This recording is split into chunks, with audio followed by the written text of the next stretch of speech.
this just kind of happened out of nowhere, really. It was meant to be just a couple of songs. Yeah. And then we thought, how about an EP? How about an LP? Why don't you do a show? You should do a show. It's like, all right. Everybody loves a hero.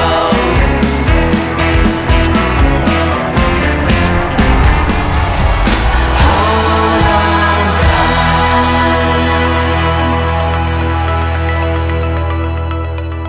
Like a late night discussion group. Isn't it?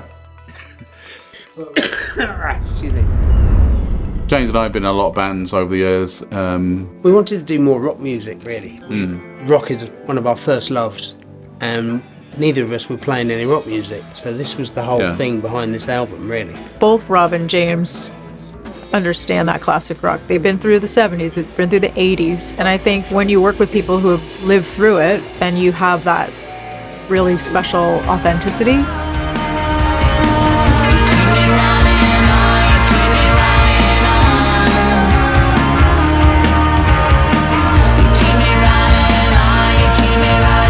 Start with demo song, asked James to play drums on it.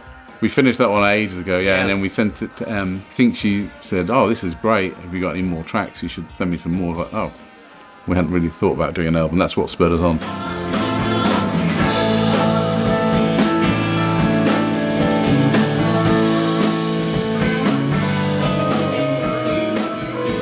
Rob just emailed me out of the blue, and I had just come back from Nashville, where all the musicians really brought their best to my record, Business and Pleasure, and I just felt like I'd love to hear Rob's music and do the same for him. Of course, M had the connections with all the guest musicians that subsequently appeared on the album. Mike Garson, Gail and Dorsey, Mark Plati, Earl Slick, M. Gryner, Donny McCaslin. You're aware that there's a thing that binds them together, and you know that thing is David Bowie. I guess most of note, usually I say David Bowie. I toured with Bowie, that's my big claim to fame.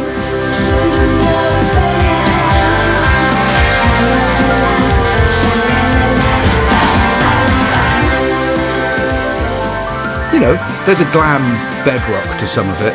But this is a different band. You know, like it's a band that have one foot in the past and one foot in the future. You know, there's a classic element to the songwriting and to the playing, but it's not a tribute act.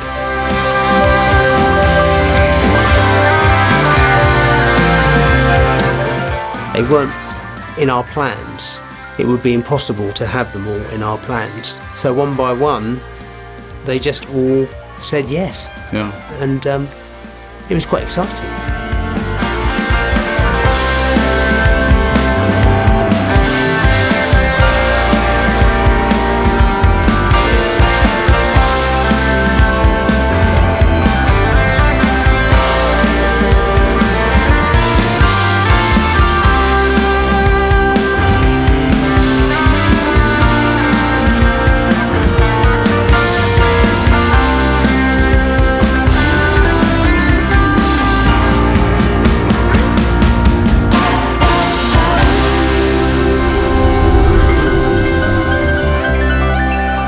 Treated it with such care and worked with such great people. So there was an element of that, but also the kind of glam. It was really up my alley. My name is Mike Garson, and I've been playing the piano my whole life. And out of nowhere, I received some tracks of Rob Fleming's, and he's long distance from London to LA. He said, would you like to play piano on some of these songs? And I liked the songs. I was very lucky that they were songs that I could relate to harmonically. There was all sorts of Bowie alumni in the tracks. I just played piano from my house in Leith, and it was a very nice experience. I did 5 or 6 songs on the album. A lot of piano playing. Piano playing from Mike Garson. I think we both went quiet at the same time, listening to it. And wow. Who just completely, you know, rips the song apart and kind of pieces it back together into a different, you know, to a different shape. And on its own, it sounds quite insane, brilliantly insane. And then we put it into the track, and it just worked. Yeah.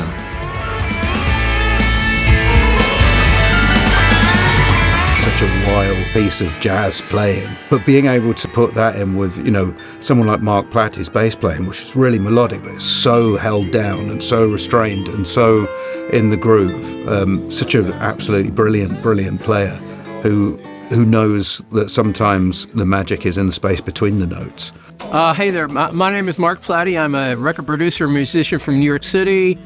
I came on to this project with KillerStar last year. I played some guitar parts on some of the songs, and then I started mixing some alternate versions of the songs, which was fun to do. Kind of like what I added on Go. I tried to do this little Brian May thing with little octaves and things, and I like what I did on Too Late as well. I think I added a baritone guitar on that, so those were pretty cool.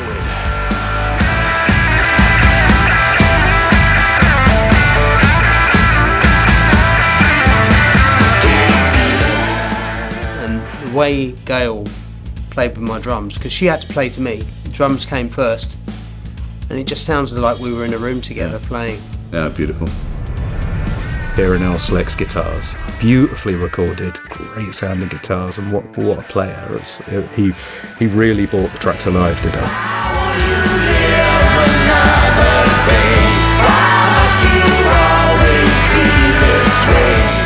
Everybody stayed very faithful to the songs, the arrangements, but you know, it was clear they weren't just playing the parts, they were putting the heart and soul into it. Yeah, when we're recording this stuff, we tried to keep it quite old school. You know, we were recording in a very modern way, but the performances are rooted in these songs in the past a little bit, but the sound is the present. I always wish new bands would do that, like kind of go down that classic path. Well, it was a very interesting way of making the record. Rob and James would send me a recording of their parts. And then we would do a monitor mix for the guys that were playing remotely to add their bits to it. So then you'd just get them periodically, little audio presence. And it was crazy because you just don't hear people playing like that anymore.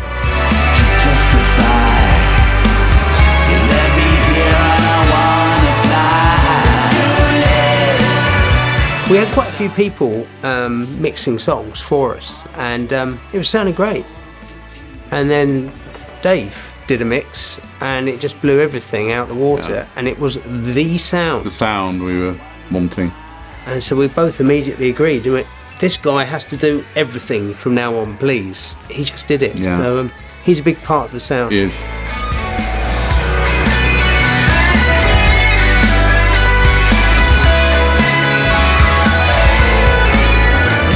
It was just a case of filtering it down, knowing what to feature, because sometimes when Mark was playing, he hadn't heard what Mike was going to do, and when Mike was playing, he hadn't heard what Donny was going to do. So it's going to be fascinating at the gig, seeing these guys that haven't necessarily been in a room together, playing these songs that they all played on together, and to see what new stuff that brings to the songs.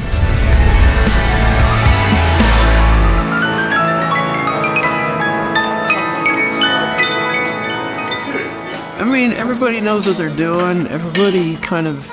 It's funny, it's not like everybody's strangers. It's like you've got these almost two camps that know each other. And so it's just kind of putting it together, but it seems to be meshing pretty well. So, you know, it'll be a fun thing to play with, you know, everybody, and feel like it's going to be bigger than the parts.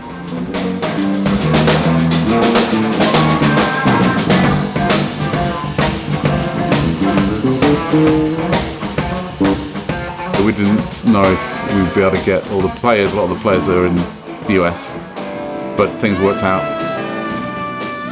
I found out the show was happening, and coincidentally I was on a recording project in London, and the day that I finished that recording is when we started rehearsals for this, so it was perfectly serendipitous.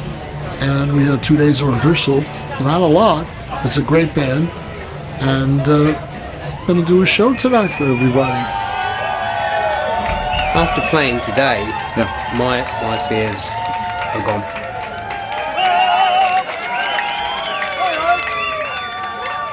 Hello, good evening. Thank you for coming. We're glad you're here. It kind of all the way through, it's been amazing. It's a really great body of work. I'm happy to be a part of it. sure a lot of piano on it. I'm trying to remember what I played over those months, but I'll figure it out.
and Gryner on the vocals, Ulrika Bergelind on the vocals, Beken on the synths,